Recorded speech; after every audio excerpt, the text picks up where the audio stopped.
911, ¿dónde es su emergencia?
El domingo pasado hicimos un trato de leer mucho más la Biblia, ¿se acuerdan?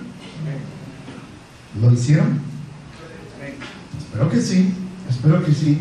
Fíjense que el Salmo 119, el más largo de la Biblia, para muchos es pesado porque son, ¿cuántos versículos son? 176. ¿Y por qué son 176? Las letras del alfabeto hebreo. ¿Y son cuántas estrofas? 22 de ¿cuántos versículos? 8. Si no ha habido reformas, 8 por 22 siguen siendo 176. ¿Quieren tomar asiento un ratito? Les voy a platicar algo que me pasó hace años. En la iglesia donde yo nací, por esas cosas que yo no entiendo, constantemente habían endemoniados. Y en cierta ocasión llegó uno que era muy violento, muy fiero, hermanos, agresivo. Venía echando espuma, entre varios hermanos no podían controlarlo. Y la norma ahí era que los que no estábamos bautizados no debíamos acercarnos ahí, sino que solo reprendían los bautizados. Yo no estaba bautizado, entonces me pidieron que me arrodillara en el altar, así le llamábamos. Y que mientras reprendían, dijo el pastor, lean ustedes el Salmo 119. ¿Creerán que se me hizo corto? Creo que hasta 2 veces lo leí. No se me hizo pesado ni largo, con tal de no estar ahí con el endemoniado ese. Bueno, pero nosotros tenemos la paz, el confort aquí para leer el 119, pero no se espante, no lo vamos a leer hoy. Pero sí quisiera que buscáramos un pasaje especial en la vida de nuestro Señor Jesucristo, y lo hallamos en Mateo 9, versículos 14 al 17. Ahora sí, nos ponemos de pie, leemos unidos, pero yo en voz alta. Mateo 9, 14. Así es escrito. Entonces, los discípulos de Juan vienen a él y le dicen: ¿por qué nosotros y los fariseos ayunamos muchas veces y tus discípulos no ayunan? Y Jesús les dijo: ¿pueden los que están de bodas tener luto entre tanto que el esposo está con ellos? Mas vendrán días cuando el esposo será quitado de ellos, y entonces ayunarán. Y nadie echa remiendo de paño recio en vestido viejo, porque el tal remiendo tira del vestido y se hace peor la rotura. Ni echan vino nuevo en cueros viejos. De otra manera los cueros se rompen y el vino se derrama y se pierden los cueros. Mas echan el vino nuevo en cueros nuevos, y lo uno y lo otro se conservan juntamente. Gloria a Dios. Vino nuevo en odres nuevos. Oremos. Amoroso Padre, aunque nuestro hombre exterior se va desgastando cada día, nuestro hombre interior, en cambio, cada día se renueva y busca la imagen tuya. Así, Padre, háblanos. Es cierto que muchos están aquí desgastados del camino, cansados, agotados emocionalmente, pero qué mejor lugar que estar en tu presencia, Señor, porque tú eres el río de agua viva. Danos de esa agua, como dijo la samaritana. Padre, calma la sed que cada uno de nosotros tiene. Ven, Padre, con tu palabra y aplícala a cada corazón. No permitas que divaguemos, no permitas que nos distraigamos, ni que hagamos daño a nadie, Señor, sino que nos concentremos juntos a tus pies como María, Señor, y nos hables como decían tus siervos: habla, Jehová, tus siervos oímos. Danos corazones sabios, humildes, dóciles, moldeables, Señor, y que así, Señor, tu palabra venga a nosotros como lo que es agua fresca al sediento.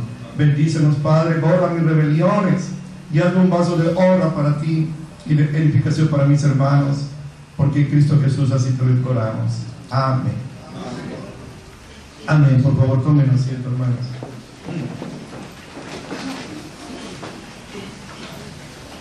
Nuestro Señor Jesucristo, como todos sabemos, nació en Belén, pero se crió en Nazaret. Él era conocido así como el Nazareno. Ahí estaba en el taller de su padre adoptivo, ahí en la carpintería. Y cuando empezó su ministerio público, su servicio a Dios así por nosotros, él tomó un lugar como su residencia, y era Capernaum. Y ahí en Capernaum dice nuestro hermano Marcos, Mateo lo dice también, que cuando él llega, la gente se agolpó en la casa donde él estaba ahí residiendo, hospedado. Y era tanta la gente que por las ventanas, me imagino por las puertas, se veían todos atisbando, tratando de oír. Pero en medio del sermón pasó algo insólito. Se empezaron a oír golpes en el techo. Y se empezó a ver cómo se abría una oquedad ahí. Y tremendo, qué impactante.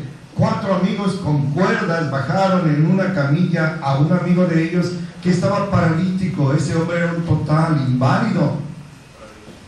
Y Jesús, dice Marcos, al ver la fe de ellos, le dijo al paralítico: hijo, tus pecados te son perdonados. Los hipócritas que estaban ahí juzgando a Jesús dijeron: bueno, se está blasfemando, el único que puede perdonar es Dios. Pero lo estaban pensando. Y Jesús no adivinó, no es adivino, sino que conoció sus pensamientos. Y les dijo: ¿qué es más fácil decir? ¿Tus pecados son perdonados? O levántate, toma tu lecho y vete.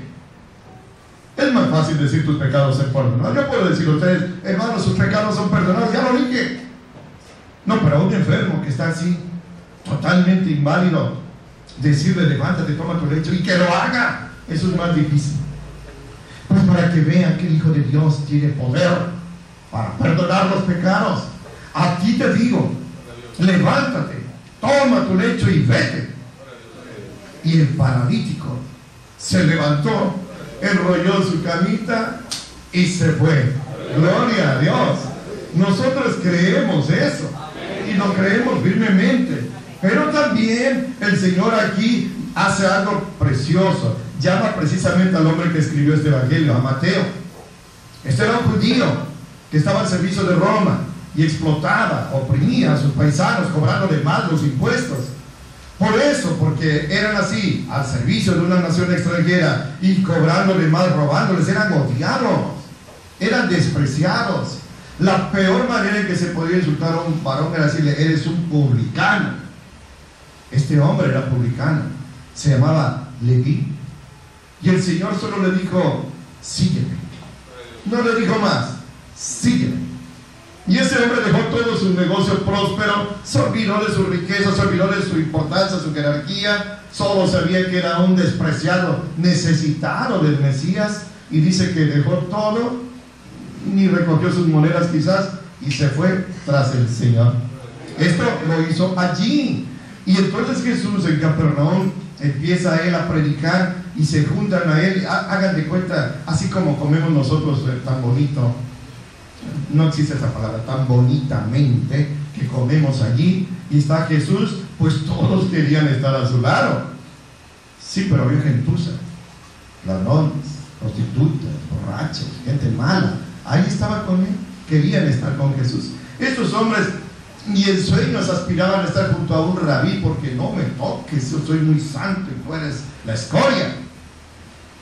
Por eso estaban contentos con Jesús.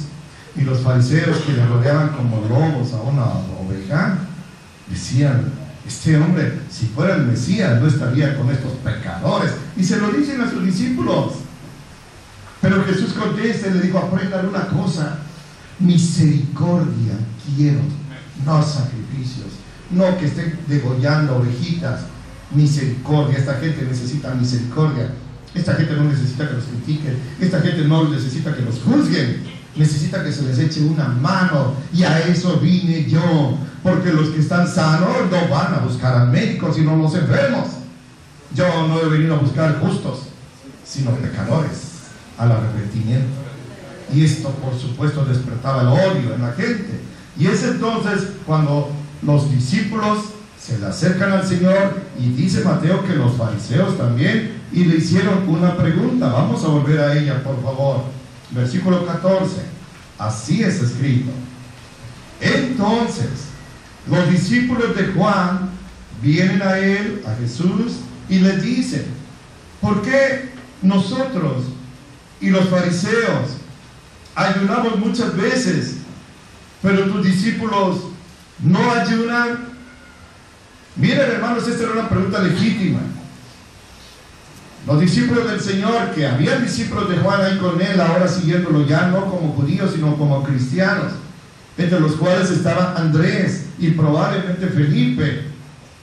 De Juan pasaron a Jesús, de judíos a cristianos, de la ley a la gracia, de la muerte a la vida eterna. Ellos se acercan y le preguntan. No es la pregunta de nosotros: ¿por qué su maestro come con pecadores? Criticando, burlándose. Esto tiene una pregunta legítima. Señor, Juan nos enseñó a ayunar. Los discípulos de Juan el Bautista ayunamos. Los fariseos ayunan también. Pero a nosotros no nos han dicho que ayunemos. Fíjense qué respuesta, qué pregunta. Yo me acuerdo en una ocasión se le acercaron a Jesús y le dijeron: Señor, enséñanos a orar, así como Juan enseñaba a sus discípulos. Qué petición tan tierna, ¿verdad? Creo les platiqué hace muchos años, era yo niño, y en una noche había algo ahí que nos espantaba en una carpintería donde jugábamos al escondite y se veían luces que decían que era algo malo y todo eso, y todos corrimos, y un amigo mío corrió y me dijo: Juan, enséñame a persignarme, con una desesperación. Claro, no debemos persignarnos, pero la petición de ellos sí era correcta: enséñanos a orar. Hay gente que en verdad quiere conocer a Dios. Hay gente que tiene el agua hasta el cuello y no necesita que los juzguen, que los critiquen. Hubieras hecho esto, hubieras hecho aquello. No debería ser así, sino que se les enseñe el camino del Señor. Y Jesús simplemente les responde: ¿cómo los que se acaban de casar van a andar ayunando? Los que se acaban, imagínense, por favor, hermanos, si ustedes se casan, pronto va a haber una boda, ¿verdad? Si Dios permite. Y que dijéramos: vamos a comer todos, pero los casados no, se ponen en ayuno. Y de una vez todos vamos a ayunar. No, pues nadie viene a la boda, ¿no? Ya parece de luto. La idea de ayunar tiene idea de tener una aflicción grande y pedir al Señor. Los que están de fiesta, los que están de bodas, no van a ayunar. Y el Señor se estaba refiriendo a Él, que Él es el esposo. Mientras el esposo está con ustedes, ustedes estarán de fiesta, no ayunarán. Pero un día el esposo les será quitado en una cruz. Entonces lo ayunarán. Quisiera hablar un poquito con ustedes. Miren, hermanos, a la respuesta de Jesús, versículo 15. Jesús les dijo: ¿pueden los que están de bodas tener luto entre tanto que el esposo está con ellos? Mas vendrán días cuando el esposo será quitado de ellos, y entonces ayunarán. Sencillo. ¿Por qué tus discípulos no ayunan? Porque estamos de bodas, estamos de fiesta, por eso. Pero miren, hay un contraste entre el Antiguo Testamento y el Nuevo Testamento. Quisiera que se situaran bien en el tiempo y en el espacio, porque los que les están preguntando nada saben del Nuevo Testamento, no se ha escrito. Vienen de la ley, vienen de los escritos de Moisés, y ellos sabían, tenían otro concepto, estaban firmemente arraigados, déjenme decir, estaban cerrados en su estructura doctrinal, no se muevan de allí. Pero vamos a ver un contraste entre Antiguo Testamento y Nuevo Testamento. Los invito a buscar el Levítico, no pierdan Mateo, ¿sí? Pero busquen el Levítico, el tercer libro, capítulo 16.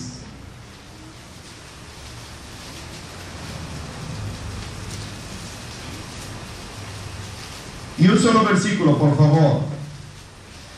O mejor, para el contexto, 29 al 31. 16, 29 al 31. Está escrito así. Levítico 16, 29 al 31. Y esto tendrán por estatuto perpetuo: en el mes séptimo, a los 10 del mes, escuchen, afligirán sus almas, y ninguna obra harán, ni el natural, ni el extranjero que peregrina entre ustedes, porque en este día se les reconciliará para limpiarlos, y serán limpios de todos sus pecados delante de Jehová. Sábado de reposo es para ustedes, y afligirán sus almas por estatuto perpetuo. A los judíos les dio esa orden el Señor. En el Antiguo Testamento solo había un día señalado en la ley para ayunar, y era el día del ayuno. Afligir el alma significa estar en ayuno, en saco, en silicio, suplicando al Señor ayuda, y serán perdonados. Se conoce como el día de Yom Kippur, y corresponde a un intervalo entre septiembre y octubre, el día de Yom Kippur, el día de la expiación, el día que el sacerdote era el único día que podía entrar al lugar santísimo sin morir, habiendo expiado antes sus propios pecados. Era el único día, pero los fariseos extendieron esto y abusaron del ayuno. Recuerden cuando el publicano dijo que Jesús subió al templo a orar y también fue un fariseo. Dice que el publicano desde que entró se tiró al suelo a suplicar al Señor y golpeaba su pecho. Pero el fariseo decía: yo no soy como ese pecador, yo ayuno 2 veces a la semana. La ley decía 1 vez al año, no ayunaba 54 veces, o cuánto será. Bueno, imagínense, 2 veces a la semana. ¿Cuántas semanas tiene? 50 y tantas, bueno, 100 y tantas veces. Eso no decía el Señor, pero así tenía que ser, porque estaban, repito, encerrados de su criterio doctrinal, no se movían de allí, eran muy rígidos. Hay una palabra, eran legalistas, no fundamentalistas. Nosotros somos fundamentalistas, ellos eran legalistas. Pero el Señor deja en claro, en el Nuevo Testamento, escuchen, a lo mejor los sacudo, no hay una orden para que la iglesia ayune. No hay una orden para que la iglesia guarde el sábado, ni se abstenga de ciertas viandas, ni se haga la circuncisión, ni ayune. Aquel que lo va a hacer, que lo haga de su voluntad y punto. Solo dice el Señor: no andes como otros gritando ahí que estás en ayuno, échate aceite, peínate bien y no le digas a nadie que estás ayunando. Lo quieres hacer, hazlo en secreto, tú y Dios. Y tu Padre que te ve en secreto te va a recompensar públicamente. Pero repito, no hay una orden. Ese es el contraste. Jesús es el esposo. Jesús está allí, están de fiesta, no pueden ayunar los que están de boda. ¿Sí? Continúo leyendo, versículos 16 y 17. Así es escrito: y nadie echa remiendo de paño recio en vestido viejo, porque el tal remiendo tira del vestido y se hace peor la rotura. Ni echan vino nuevo en cueros o en odres viejos. De otra manera, los cueros se rompen y el vino se derrama, y se pierden los cueros. Pero echan el vino nuevo en cueros nuevos, y lo uno y lo otro se conservan juntamente. ¿Qué ejemplos tan sencillos? Nadie habló como el Señor. Él pudo haber hablado de una manera tan elevada que nadie lo hubiera entendido. A Nicodemo le dijo: ¿eres tú maestro en Israel y no entiendes lo que te digo? Si te hablo terrenalmente y no me entiendes, entonces ¿qué pasaría contigo si yo te hablara celestialmente? El Señor se adecua, el Señor baja a nuestro nivel, de tal manera que hasta un niño le entiende. El problema no es entender, sino obedecer. Pero este ejemplo es tan sencillo. Ustedes, hermanas, que remiendan un pantalón, bueno, ahora ya no remiendan, se te rompe un pantalón, los tiras y compras otro. Estamos tan bendecidos, hermanos, miren, gracias a Dios. Pero ustedes sabían, un pantalón viejo le ponías un pañito, un parchecito nuevo, se cogía a lavarse y rasgaba, se quedaba peor, ¿no? Sí, bueno, ustedes no saben de esto, pero así era antes. Les digo algo, y yo le di gracias ahora que venía de Acayucan en la noche. Señor, lo digo, hermanos, te doy gracias porque ya no tengo camisetas rotas. Les digo algo, me da pena. Te doy gracias porque ya no tengo calcetines como hoyos. Yo nada más, ustedes nunca tuvieron, claro. Te doy gracias porque yo no tengo ropa rota. No te conocía, pero ahora que eres mi Padre, tú provees abundantemente, porque no hay ni un justo desamparado, ni sus hijos que me digan pan. Estamos muy bien bendecidos, hermanos. ¿Sí? También, entonces, aquí el Señor dice: paño nuevo en ropa vieja lo va a rasgar, Del mismo modo, no uses un odre, un cuero, dice el antiguo, un odre. Tomaban los estómagos, pobrecitos, o las pieles, hermanos, de los cabritos, las curtían, las costuraban y las volvían al revés y le hacían un orificio, y era como una cantimplora, hermano. Eso era un odre. Pero era obvio que cuando la piel era nueva, trataba de encogerse, estaba así. Entonces había que echar vino nuevo en odres nuevos, porque si echabas un vino nuevo que apenas iba a fermentar en un odre viejo, lo iba a reventar. ¿Nunca vieron, hermanos, que a veces pasaron desgracias, que estallaban los refrescos, hermanos, cuando les daban sol? ¿Nunca les ha pasado que van por un refresco y los, puedo usar ese tecnicismo, los sangolotean? Bueno, lo agitan, ¿sí? Y no, hermano, si no le abres rápido, bueno, cuando lo abres es un salpicadero, ¿no? Pero si no lo abres rápido puede estallar. Esa es la idea. Esa es la idea. Pero el Señor no está hablando de cuestiones comerciales. Inclusive hay un versículo especial, hermanos, en el pasaje paralelo, no pierdan Mateo, pero en el pasaje paralelo de Lucas, él añade un punto especial que confirma lo que Jesús va a decir. 5:39, aunque voy a leer el 38 también. Dice Jesús: mas el vino nuevo en cueros nuevos se ha de echar, y lo uno y lo otro se conserva. Eso lo dijo en Mateo, pero acá Lucas añade: y nadie que beba del vino añejo quiere luego del nuevo, porque dice, el vino añejo es mejor. No quiere decir que es lo correcto. Lo que quiere decir es que la gente que está acostumbrada a tomar vino añejo, vino viejo, ya no quiere tomar vino nuevo. ¿A quién le parece mejor? Nosotros no somos gourmets, no somos gente experta en la comida. Somos buenos para comer, pero expertos no. Pero hay quesos añejos y la gente se acostumbra a esos quesos, y los quesos frescos que a nosotros los ignorantes albañiles nos parecen riquísimos, no les gustan aquellos. Jesús está diciendo, y aquí está dando la pauta, la gente que está ya formada o deformada en una manera antigua de pensar, de vivir, de comportarse, no va a aceptar lo nuevo de mi evangelio, a menos que se reforme, porque de otra manera mi palabra le va a hacer daño. No la van a aceptar, los va a reventar. ¿Me explico? Bueno, ¿qué es lo que quiere decir el Señor? Repito, no está hablando de cuestiones comerciales.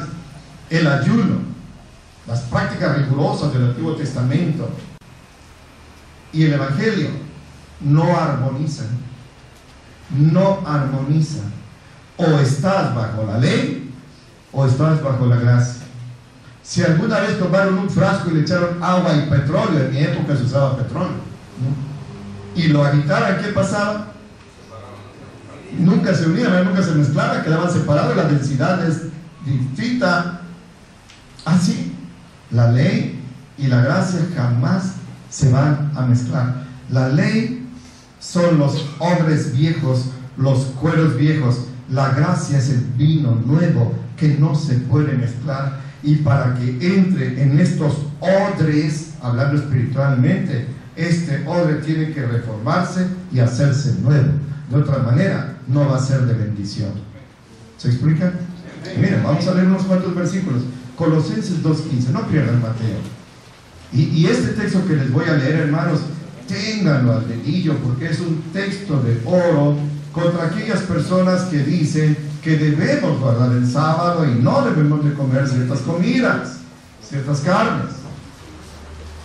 Colosenses 2:15 al 17. Y yo creo que hablamos el mismo idioma cuando digo judaizar, ¿verdad? Sabemos qué quiere decir judaizar. Bueno, y los que no saben, judaizar quiere decir que obligar a los cristianos a que guarden el sábado, a que no coman ciertas comidas y a que se hagan la circuncisión. Eso es judaizar. Oigan, hermano, déjenme decirles algo. Esperen. Ahora la iglesia cristiana, cuando digo iglesia cristiana me refiero a la iglesia evangélica. La iglesia cristiana está siendo invadida, un tiempo sutilmente, ahora abiertamente, por hermanos que están judaizando a la iglesia. El tipo de ritmo de música de la alabanza en muchos lugares evangélicos ya es judaizante. Ahora meten danza que según ellos es danza hebrea, que durante 1990 años la iglesia cristiana no practicó. Me decía una hermana de aquí que a una hermana amiga de ella que está en otra iglesia le hicieron o le van a hacer su bat mitzvah. Les decía yo, el bar mitzvah es para el hijo hebreo, el jovencito, como aquí se hacen 15 años, el jovencito que ahora a los 13 años es presentado delante de Dios como hijo y súbdito de la ley. Ahora ya es responsable de sus actos, ya puede casarse, ya puede ir a la sinagoga, ya puede tomar ahí su kippah y leer el Pentateuco. Ahora ya está sometido a la ley. Bar mitzvah quiere decir hijo de la ley. Pero las jovencitas a los 12 años, a las jovencitas judías se les hace esa fiesta y se entregan al Señor, y entonces son bat mitzvah. Sí, pero los judíos, nosotros no tenemos que hacer eso, pues ya se está metiendo a la iglesia. No me va a extrañar que dentro de poco le digan a algunas iglesias que debe de guardar el sábado y que no debe de comer ciertos alimentos. Yo aquí conozco a alguien que es muy judaizante, la respeto y la quiero, pero es muy judaizante. Un día que la vea, le voy a decir: oye, ¿tú comes carne de cerdo? Las comidas que se comen por los judíos deben tener un sello de aprobación de los rabinos judíos, que de esta manera ellos certifican que de este animal que fue sacrificado derramando su sangre con todas las normas levíticas ya se puede comer. Los cristianos tenemos libertad para comer de todo, excepto sangre. Esa certificación, así se conoce, hermano, porque la otra vez que estaba yo en un changarro, se llama Sam's, ahí está el sello, se llama kosher, con K, kosher, certificado. Nosotros no tenemos que buscar sellos kosher. El sello que tenemos de certificado que está libre para comer, apto para comer, lo dio el Señor Jesucristo en Marcos capítulo 7. Él hizo limpias todas las viandas. No buscamos alimentos kosher, ni celebramos bat mitzvah ni bar mitzvah.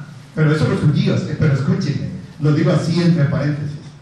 A ustedes que les gusta meterse a internet, busquen bar mitzvah y van a ver la forma en que los chamaquitos, pues 13 años, ahora ya con tecnología les ponen un micrófono y cantan una dedicación al Señor y cantan con un fervor, están llorando que te hacen llorar y hacen una danza así preciosa. Sí, pero ellos, no nosotros.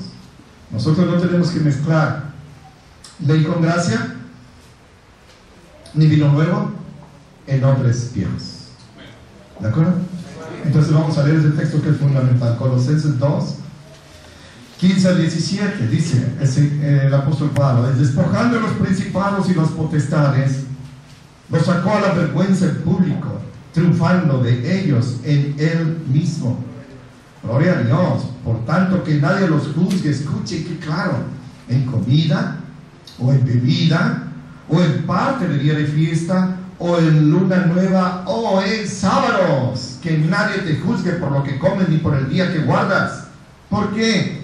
Porque eso es la sombra de lo que había de venir, pero el cuerpo es de Cristo. Pablo está viviendo en una época en que Roma domina a todo el mundo conocido, y los césares, cuando vencían a un enemigo, trataban de capturar vivo al rey, y a ese rey lo traían a Roma y lo paseaban en el circo romano, lo desnudaban así vergonzosamente desnudos, le quitaban su corona que era de oro, sus ropas lujosas, y lo avergonzaban, lo humillaban desnudándolo, y así lo paseaban por las calles y lo metían al circo romano. Cuando él estaba frente al César, lo obligaban así desnudo a arrodillarse, a besar el anillo que traía el César, y entonces los ahorcaban. Eso se llamaba el triunfo, así se llamaba esa institución, el triunfo. Pablo usa eso. Cuando Jesús murió en la cruz, dice que despojó, desnudó a los demonios y los exhibió y los arrastró públicamente y los obligó a arrodillarse, y toda lengua confesará que Jesucristo es el Señor. Toda rodilla se doblará ante Él, y serán exterminados para siempre en el lago de fuego y azufre. Aleluya.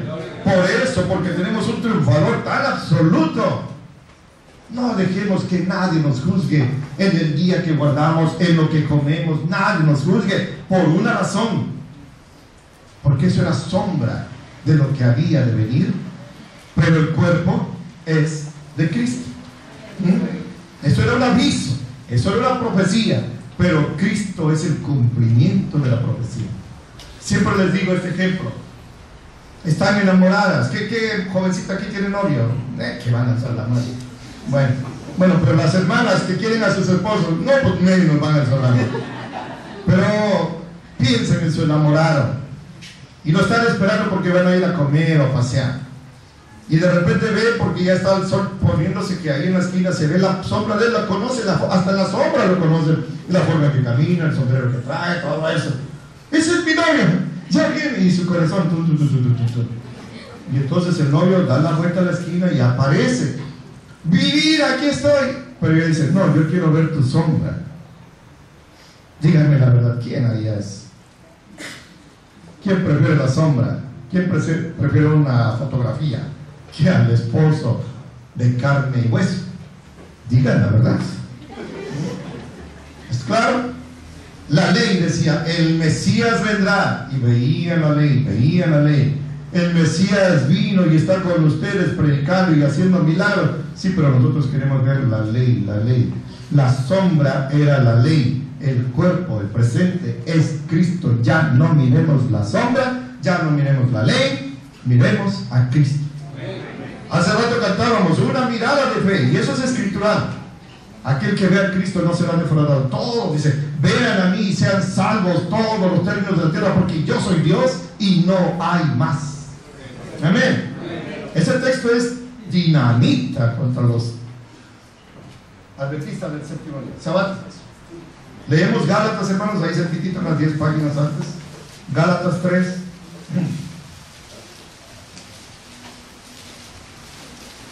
Cuando mi madre nació, me dio a luz, cuando yo nací, mi madre se enfermó gravemente, a muerte, tétanos. Entonces no me pudo amamantar. Y había una comadre, doña Elena, ella fue así se decía, mi nana, así se decía antes, mi nodriza. ¿Por qué digo esto? Bueno, Gálatas 3, versículo 24 al 26. De manera, así se escribe, de manera que la ley, nuestro ayo, ya no se usa esa palabra, fue para llevarnos a Cristo, para que fuéramos justificados por la fe, no por la ley, sino por la fe. Mas venida la fe, ya no estamos bajo ayo. Porque todos, le dice Pablo a los Gálatas, son hijos de Dios, sí, pero por la fe en Cristo Jesús. Si no, no son hijos de Dios, solo criaturas. Al suyo vino, los suyos no lo recibieron, pero todos aquellos que lo recibieron les dio la potestad de ser hechos hijos de Dios, a los que creen en su nombre. Solo a ellos. La ley fue nuestro ayo. En esa época que peleaban contra naciones extranjeras y los vencían, había mucha conquista, traían esclavos, pero entre esos esclavos no había solamente gente analfabeta, inculta y gentuza, había filósofos, habían maestros, habían artesanos prodigiosos, grandes genios, y a esos, en lugar de matarlos o mandarlos a las labores duras, los usaban para que educaran a los chamaquitos de los vencedores hasta cierta edad, y el compromiso era: mientras tú lo educas, yo no me meto, pero cuando tú lo termines y me lo entregues, tú ya no te metes, ahora soy yo el que lleva el control, decía el papá. La ley fue nuestro ayo, nuestra nodriza, nuestra nana, nuestro guía para llevarnos a Cristo. Pero entregándonos a Cristo, la ley, el ayo se hace a un lado, ya no interviene. Qué figura tan hermosa, ¿verdad? Y entendemos así. Cuando mi madre se curó, ella me amamantó y no decía: bueno, doña Elena, sígalo amamantando, ¿no?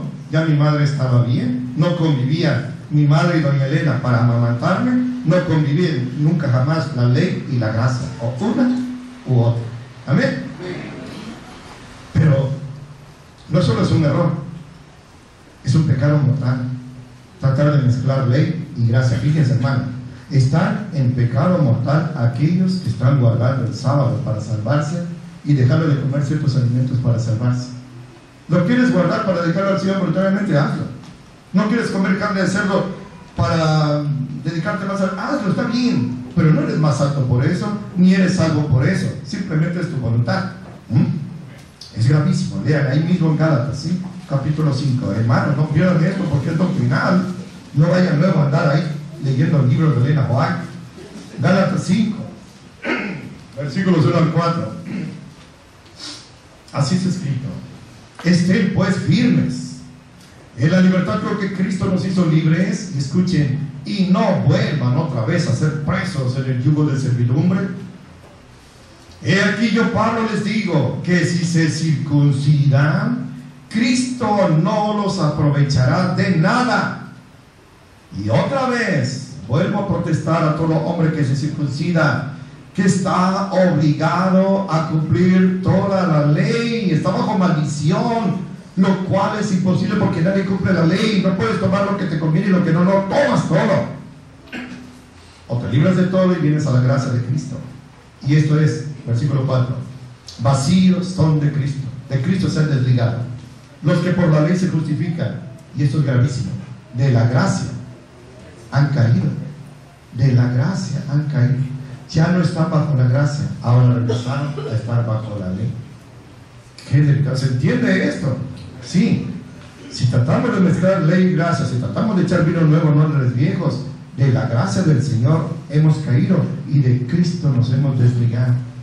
Yo la otra vez vi un médico que era naturista ahí y le decía a un paciente amigo mío que escogiera, porque él estaba dándole un tratamiento naturista y el médico estaba dando un tratamiento, decía, muy agresivo.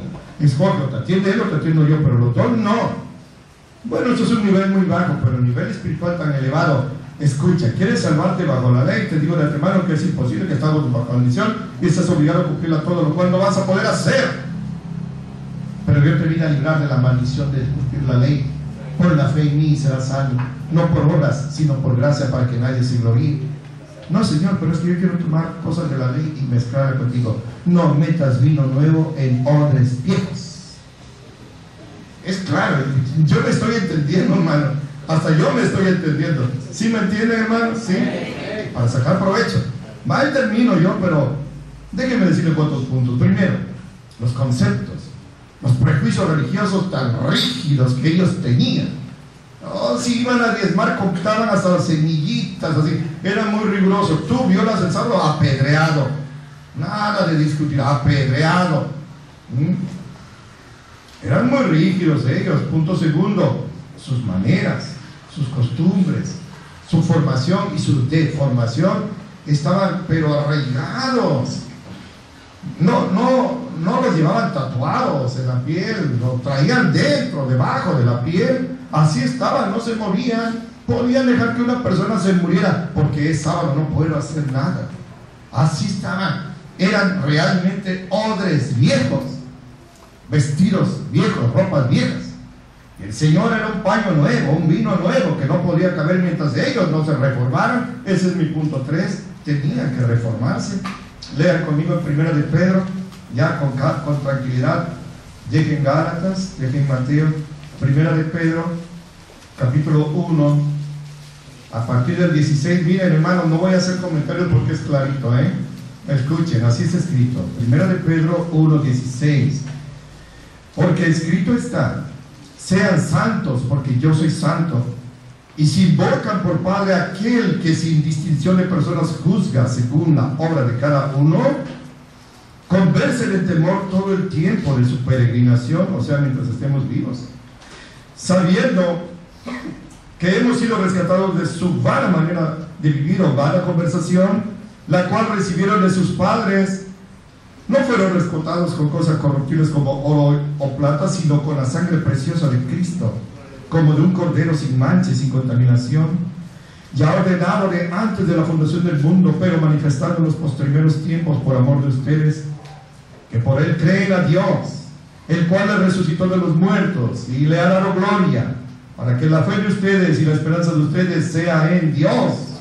habiendo purificado sus almas en la obediencia de la verdad por el Espíritu, el amor fraternal sin fingimiento, ámense unos a otros entrañablemente de corazón puro, siendo renacidos. Es un nuevo nacimiento, hermano, no es una reforma, no es pintar la fachada, sino de nuevo nacer, no de semilla corruptible como nuestro papá y nuestra mamá, sino de incorruptible, el Espíritu Santo, por la palabra de Dios que vive y permanece para siempre. Amén. Amén, hermanos. Hay gente que es tan odre viejo, hay gente que es tan tela vieja, que dice, sí, pero mi papá, mi abuelita me dejó esta religión, mira, aquí no me muero. Yo soy de esta religión y de esta religión. Yo soy católico y católico moriré. Así son.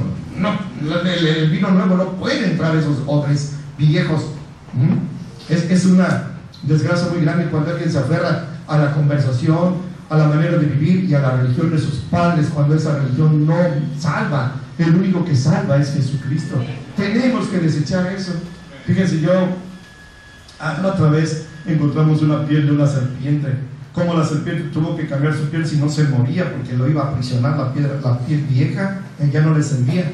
Tenemos que quitar ese cascarón. ¿Saben qué es metamorfosis, hermanos? Sí hay animalitos como algunos anfibios o las mariposas tienen metamorfosis. Si no hay metamorfosis, se muere. Cuando yo era niño, hermanos, era fascinante para mí. Hermanos, les hablo del Jurásico. Aquí por el Cherao, eran médanos, no se llamaban dunas todavía. Y cuando llovían, se hacían unos charcos de agua infecta donde nos gustaba nadar. Y ahí era para mí importante llevar un frasco y agarrar guarazapos. ¿Saben qué es guarazapos? Renacuajos. Si saben, no son muchos nobles, ni muchos ricos, ni muchos sabios, ¿no? Pero era para mí fascinante meterlo en una botella, no había para pecero, ¿no? Y ver cómo el animalito, hermano, que tenía una cola y 4 patas, y parecía, no, ni patas tenía cola. Y parecía un pescadito. El niño que dice, mira cuántos pescaditos agarré. Era guarazapo, pero cómo se le caía la cola y le salían patas. Y cierto día lo bajaba yo, y al día siguiente ya no estaba, salieron. No se quedan como guarazapos toda la vida, se morirían. Tienen que sufrir una metamorfosis. Del mismo modo nosotros no podemos aferrarnos a nuestro cuero viejo, a nuestro odre viejo. Tenemos que sufrir una metamorfosis espiritual. Dice aquí, siendo renacidos no de simiente corruptible, sino de incorruptible, por la palabra de Dios que vive y permanece para siempre. El Señor no nos dio una manita de gato, déjenme decir esta vulgaridad, sino que nos regeneró, nos hizo nacer de nuevo. Ahí lo acabamos de leer, lo dijo Pedro. Nos hizo nuevas criaturas, puso el vino nuevo de su palabra en odres nuevos. Bendito sea el Señor. Y en lugar de rompernos, ahora tenemos vida eterna. Amén. Concluyo con un texto, hermano, 2 de Corintios. Ya sé que se lo saben de memoria. 2 de Corintios 5:17. Así está escrito. De modo que si alguno está en Cristo, nueva criatura es. Las cosas viejas pasaron. He aquí todas, no algunas, todas, categórico, enfático, son hechas nuevas. Hay unos gusanos, no son gusanos, son orugas, que se arrastran, peludos. Nadie acaricia un gusano, ¡ay, qué bonito gusano! Nadie se lo pone. Pero hay unos que si los tocas te produce una irritación y un dolor y hasta fiebre en algunos. Pero cierto día se esconden bajo una hoja y se enredan, ellos mismos producen su cera y entran en una crisálida y sufren ahí en secreto una transformación portentosa y total, que del gusano repugnante que nadie quería tocar, de repente no quedó nada y se abre la crisálida, el capullito. ¡Ay, qué visión tengo! Y se abre el capullito y sale una mariposa preciosa que todos quieren jugar, tocar. Y de aquel animalejo que se arrastraba y hacía daño, no quedó nada. Ahora son unos animalitos preciosos que se elevan. Qué hermoso es ver mariposas. Ya ni ven mariposas, ya ni ven guarazapos. Hagan. Eso es lo que pasó con nosotros. Nos arrastrábamos en el fango del pecado, cantinas, vicios, maldades, suciedad, inmoralidad, doctrina falsa. Pero un día el Señor nos envolvió con su espíritu de amor, en una crisálida sagrada, en un capullo santo, sufrimos una metamorfosis y ahora somos nuevas criaturas. Las mariposas no se andan arrastrando, los gusanos no vuelan, todo lo viejo quedó atrás. He aquí, todo es hecho nuevo. El Señor no hizo un cambio parcial, nos regeneró, nos hizo nacer de nuevo y nos dio vida eterna. Puso su vino nuevo en nuestros vinos, en nuestros odres nuevos, y así estamos viviendo cada día más felices, ¿verdad? Esperando su venida. Vamos a hablar con Él para que Él nos escuche y nos bendiga.